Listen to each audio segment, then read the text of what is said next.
Happy to see the Park Police put out this statement yesterday with the photographs of the perpetrators, given the fact that the director of the Park Police last week put out what I thought was a pretty terrible statement where he effectively just thanked the police for cleaning up the crime scene and then, quote, providing a safe space for the protesters. There was no denouncing of violence. There was none of that. So this is a step in the right direction, and we'll see what happens.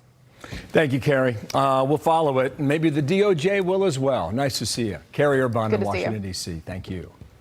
Fox News alert in the Middle East on the brink right now. Two arch enemies of Israel are killed, raising fears of a wider war engulfing the region. Will the U.S. have the backing of its closest ally there or cast it to the wind? Welcome to a brand new hour of America's Newsroom. I'm Dana Perino. Good morning to you. I mean, anything else on the bingo card today? There's a lot of news. Wow. I'm Bill Hemmer. Good morning at home. Two high-profile takedowns in Lebanon and Iran in a span of about 24 hours, maybe even less, actually. Yeah. First, Hezbollah's top military commander, then Hamas's top political boss.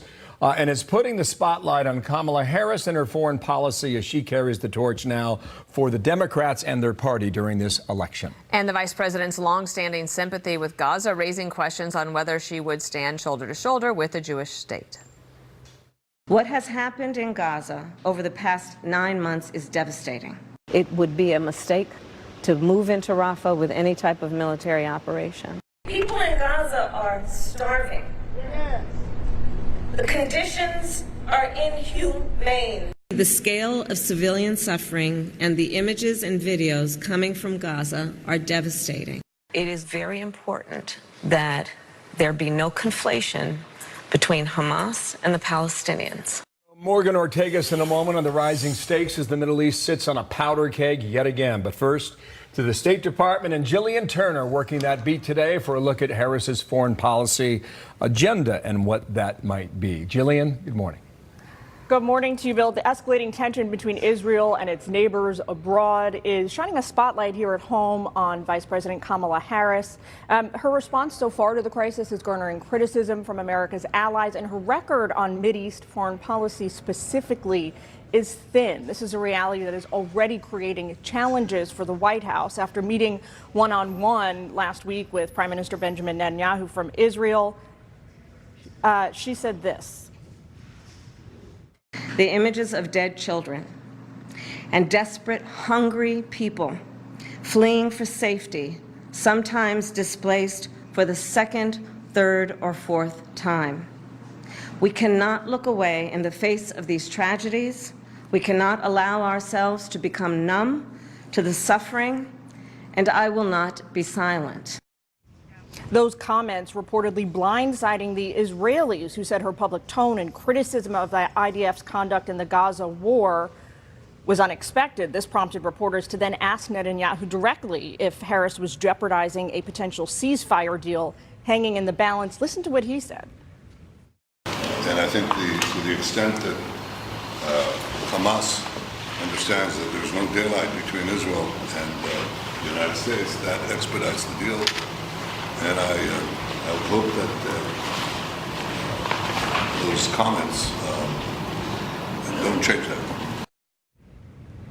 Now the State Department on Defense is playing some cleanup. Yesterday, Deputy Spokesman here, Vedant Patel, said that everything that's been reported was a mischaracterization of what Kamala Harris actually said to the Prime Minister last week behind closed doors. And the Secretary of State, Antony Blinken himself, then taking the extraordinary step of making some public commentary, wading into politics, going to bat for the vice president. Take a listen. I've known the vice president for more than a decade. These last 3.5 years, I've been able to observe her very closely in the Situation Room, in the Oval Office, around the world, as a leading voice for American foreign policy and for our diplomacy. Harris' aide so far insists that she will tackle and has been tackling foreign policy like a prosecutor, but her critics, Republicans here on Capitol Hill in Washington, say she is weak when it comes to confronting America's adversaries, sometimes wishy-washy. A lot of this is going to play out over the coming days as we see tensions continue to escalate in the Middle East. Bill, More Dana? intriguing by the day, sometimes by the hour. Thanks, Jillian. Nice to see you. State Department, Jillian Turner, there live. Dana? And our next guest has vast experience in the fight against terrorism with a long track record in gathering intel on some of our nation's most dangerous enemies. Morgan Ortagus, former counterterrorism official and former State Department spokesman. Listen to Anthony Blinken. This was just this morning on what he said needs to happen in order for there to be peace. It's a full-screen quote. I will read it then. How do you prevent retaliation against Israel, and should there be a major counterattack? And he said, the best way to bring the temperature down everywhere is through the ceasefire in Gaza, whether it's in the north of Israel, Lebanon, whether it's Iran, where it's the Red Sea. That seems a little too simplistic for me, because what's happening, these attacks in the north of Israel have been happening since October 7th. So in a way, I agree with him that a ceasefire would help. The problem is I fundamentally and totally disagree with him on how you get to that ceasefire. When you look at the two ceasefires and the exchange of hostages that happened since October 7th, it only happened when there was military pressure against Hamas. It only happened when Hamas fell under the gun. Every time the Biden-Harris administration has pressured Israel, then they lose that ability at the negotiating table to have any leverage over Hamas. So Hamas and terrorist groups in general need to feel military leverage to say, okay, I'm going to have to make a deal now. Okay, so we wait for the next chapter, maybe the next page, we could say, in the current chapter. Yeah. You work closely with Mike Pompeo, yeah, right, during the time when Soleimani was taken out. Yep. So this is the first week, I believe, of January 2020. It was, yeah. And when that happened, I think the world took a collective breath waiting for what was next. And nothing happened. And to be clear, so did we. That was a tense few moments. We knew that potentially our military facilities in Iraq would come under attack by the Iranians, and they did. They just had very poor aim. And so luckily, thank God, no one was killed, but we did have service members that were injured. But the point is, as you're saying, there wasn't sort of the massive global Middle Eastern war that everyone predicted. I have found every time you punch the Iranians in the nose, they back down. There's a lot of bluster. There's a lot of rhetoric. But anytime you make massive concessions to them, anytime you give them billions of dollars in sanctions relief, which the Obama administration has done and now the Biden administration has done, they just use that money to fund more terrorism. I found a tweet from the vice president this morning when she was a senator when we took out Soleimani. She predicted that would start a regional war by taking out Soleimani, and she disagreed with the Trump administration's approach. Not only was she wrong, taking out Soleimani led to us getting the Abraham Accords. And in fact, the massive war in the Middle East that she predicted happened under her watch. So in the opening, I said that her sympathies with Gaza ran deep. And I'm wondering, was that a little unfair?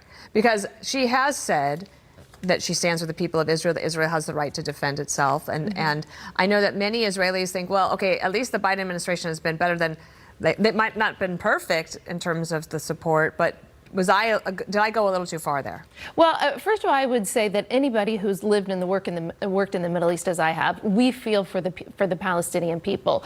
They have been robbed by their leadership. Their leadership doesn't care. In fact, they actually promote using them as human shields. They enrich themselves to the tunes of billions of dollars while their people starve. The Palestinian people deserve a better life. And so even though I'm very tough on Iran and very supportive of Israel, that doesn't mean that I don't care about Palestinian children. I do. They deserve so much better than Hamas and Abbas, the leader of the Palestinian Authority. So I want to make that clear.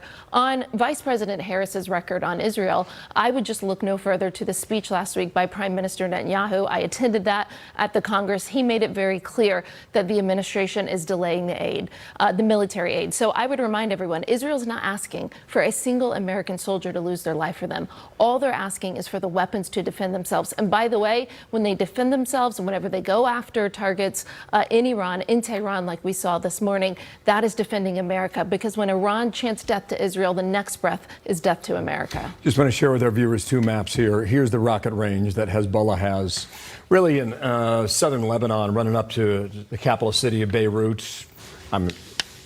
When they fought a war in the summer 2006, the range was not what it is today, and you see where it is. Yep. One more thing here, the axis of resistance. You see how Iran can feed all the different elements of the Middle East, and they pretty much surround, they surround Israel. It's Hezbollah in the north, it's Hamas now in the West Bank, you could argue, and Hamas clearly in Gaza with the ongoing war. Last comment. Yeah, I would just say these two assassinations, these two killings of the Hamas leader and the Hezbollah leader in the past 24 hours are really important for Israel. And it's important because these guys need to know they can run, but they can't hide. And Israel will go to the heart of Tehran if it needs to, and to the heart of Beirut to go after these guys. So Sinwar, who is probably somewhere in Gaza, should be on notice. Saying that, I do expect retaliation this weekend. There's a lot of U.S. troops in the region. Our U.S. Navy is seeing more action in the Red Sea than we have seen since World War II. You're exactly right. So when President Biden says that our military isn't at war, that is just not truthful. Our U.S. Navy is being shot at by a terrorist group with ballistic missiles, with sophisticated drones that just killed 3 U.S. soldiers in January in Jordan. So this myth, this fantasy that we aren't at war in the Middle East is not true for anybody who's currently being shot at there. Morgan, thanks for coming on. Great to see you. We'll see you again. Thank you. Okay. Good to have you here in New York as well. Thank you. So you're telling me the guy that took 8 shots at the president, former president, has apps that we can't get into. We have encrypted apps of an assassin, a murderer, and we can't get into them all these days after. That needs to be fixed, folks. I'm all for privacy, but to a point. So, Lindsey Graham there, really drilling down on this FBI investigation of the man who tried to kill Donald Trump. He used these encrypted apps. And maybe they know what's in them, and maybe they don't. But at the moment, they're not telling us if they do have that information. David spun in D.C. to run this story down. And David, good morning to you. When will we know, if at all? Hello. $1 million question, Bill. We do know encryption is a real problem for the FBI. Encryption is taking information, jumbling it up to make it more difficult to unscramble. Almost 3 weeks since the shooting, and the Bureau still does not have a full, complete picture of the shooter.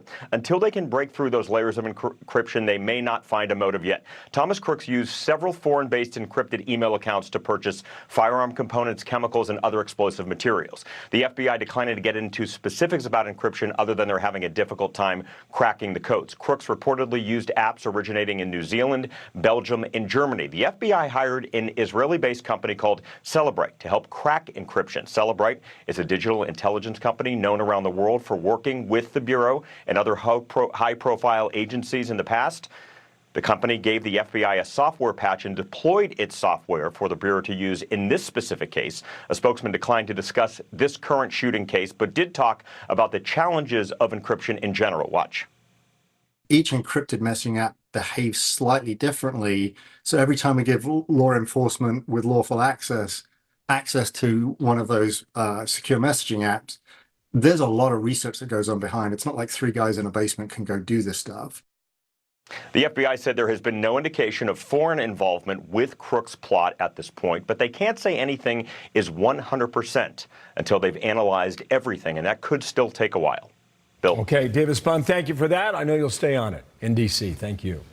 I just feel like that we've got to figure out the laws that would allow law enforcement to get what they need. And I know there's issues of privacy, but they did a whole thing yesterday on Capitol Hill to protect children online. So maybe we could try to protect victims as well. We have the guy that runs that website last hour. He's on the record saying he already knows what's on there. So stand by. 12 past. Okay, we also want to talk about this. Facebook does a 180. The social media giant now walking back its censorship of the iconic Trump assassination attempt, but has the damage already been done? Also going woke at the Olympics. These boxers failed gender eligibility tests last year, but the IOC has cleared them to go into the ring against women, and those matches are about to go down in Paris. Amazing. Okay, and putting religious freedom on the ballot, a large Catholic group is coming out against Kamala Harris. We can't tolerate anyone becoming president who believes that Catholics need to check their faith at the door before they enter public life.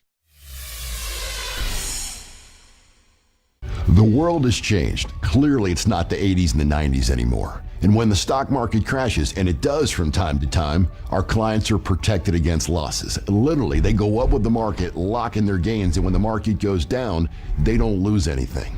We keep it simple. Our clients earn a reasonable rate of return, and they don't lose money. If you have at least $100,000 to invest, get your investor's guide and see if it's right for you. With so many choices on Booking.com, there are so many Tina Feys I could be. So I hired body doubles. Mountain climbing Tina at a cabin. Or tree climbing Tina at a beach resort. Nice. Booking.com, yeah. The best things in life come in twos. 2 scoops of ice cream, 2 thumbs up. And now, buy any phone when you switch to Consumer Cellular and get 2 months of service free. That's right, 2 months free. All with fast, reliable, nationwide coverage. Make the switch today. I wanna hold you forever.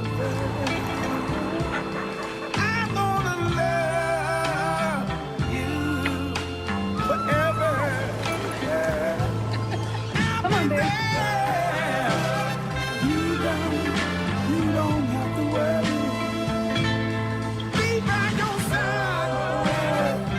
I'll be there with my arms. They get it. They know how it works. And most importantly, it works for them. I don't have any anxiety about money anymore. I don't have to worry about a mortgage payment every month. It allowed me to live in my home and not have to make payments. Linda, Dinah, Joanne, very different people, but they do have a couple of things in common. They love their home and they know their stuff. They all talked about the counseling they got so they knew how a reverse mortgage worked and how it could be a real financial solution for their retirement. If you're 62 or older and own your own home, find out how you could access a portion of your home equity to give you cash and when you need it in the future. A reverse mortgage could put more money in your pocket by eliminating your monthly mortgage payments. It could also pay off higher interest credit cards, medical costs, and give you extra cash to help your retirement lifestyle. A person like me needed to get a reverse mortgage to change my life. It was the best thing I've ever done. And Really? yes, without a doubt. These folks know. Finance of America can show you how a reverse mortgage loan uses your built-up home equity to give you tax-free cash. They also know they can pay it back whenever it works for them. It's a good thing. Call right now to receive your free no-obligation info kit. The kit will show you how you could get the cash you need using a portion of your home equity as a reverse mortgage loan from Finance of America. Call 1-800-370-9561. So look, why don't you get the facts like these folks did and see if a reverse mortgage could work for you? Give Finance of America a call today. Call the country's #1 reverse mortgage lender and get your free info kit. Call 1-800-370-9561. 1-800-370-9561. Just weeks after the assassination attempt, Trump returns to Pennsylvania. Go inside the rally and see what's next for his campaign. Tonight on Jesse Waters Primetime. If you have missing teeth, Reset Smile is a life changer. I used to be afraid to smile, and now I can't stop smiling. Reset Smile is an affordable way to replace your missing teeth from home at a fraction of the cost of dental implants. You get an impression kit sent to your home, and you mail it back. No trip to the dentist whatsoever. They fit my mouth perfectly, the color matched up perfectly. I can eat with Reset Smile just as normally as regular teeth. The best thing is you get your confidence back. Reset your smile. Learn more at resetsmile.com. If you owe money to the IRS, whether it's $5,000 or $500,000, don't lose hope. Tax Relief Advocates has the solution for you. Our passion is helping individuals and small businesses fix their IRS problems. TRA can eliminate or reduce what you owe to the IRS by negotiating with them on your behalf to get you the best resolution possible. You don't need to be afraid of the IRS any longer. Even if you haven't filed taxes in years or have liens, levies, wage garnishments, or you're under audit, TRA can help. We have over 1,000 5-star reviews on Google and an A+ with the Better Business Bureau and are the name people trust for tax resolution. End your tax nightmare today. Visit us online or call the number on your screen right now. Call 800-326-9400. That's 800-326-9400. Tax Relief Advocates. Real solutions for real people. We got to come together as Americans. We have watched what has happened over the last 3.5 years, and frankly, we only have 3.5 months to save this country. Who is ready to save this country? So Arizona's all-important Senate race is now set. Former gubernatorial candidate Carrie Lake won her primary yesterday, officially becoming the Republican nominee. That's a race to fill the outgoing independent Senator Kyrsten Sinema's seat. She comfortably beat Pinal County Sheriff Mark Lamb to win the nomination, earning 55.4% of the vote in the primary. Lake will square off against Democratic Arizona Congressman Ruben Gallego, and that will go down in November, and that will be one to watch on the board. Right, Indeed, we'll be watching, and Catholics are being asked to step out of the pew and into the voting booth.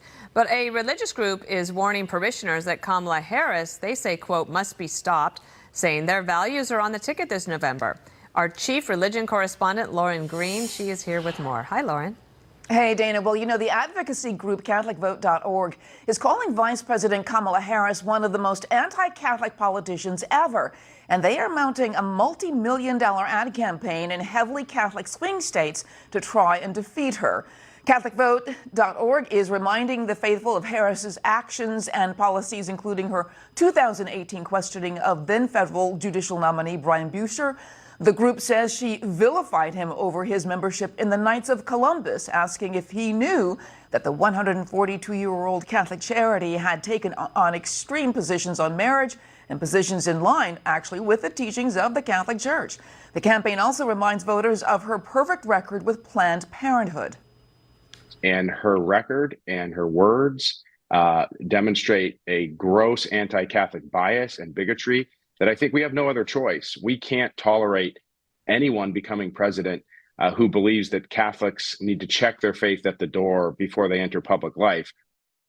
The Harris campaign points out that she has served as VP with only the second Catholic president in history, and that, quote, Catholic voters are not defined by a single partisan organization, but by their values, communities, faith in each other, and love of our country. And Kamala Harris will fight every day to earn their vote. Now, Brian Birch also counters that Harris introduced in Congress the Do No Harm Act, which would effectively end the 1983 Religious Freedom Restoration Act and would require Catholic doctors to violate their consciences to perform abortion and transgender surgeries. Dana? Lauren Green, thank you for that update. So lots more to come on that front. We appreciate you. Sure enough, 21 past now. Deep State's coming to a close. We expect Kamala Harris soon to announce the person she will pick to be her running mate, and we assume they're going to come off this board, right? From there, it's off to the races. The pair will hit more than a half dozen battleground states starting Tuesday, Wednesday of next week. Well, North Carolina Republican Richard Hudson is chair of the National Republican Congressional Committee. He's home in North Carolina. And, sir, thank you for your time today. Nice to see you. Here is, you've got to, you can call it whatever you want, changing policies, changing positions, flip-flopping, updating the resume. Here's what Donald Trump calls it with Kamala Harris now. Look at her past. Look at what she does. And look at what she used to say about herself, and I won't get into it, what she used to say and who she was compared to what she said starting at about 2016.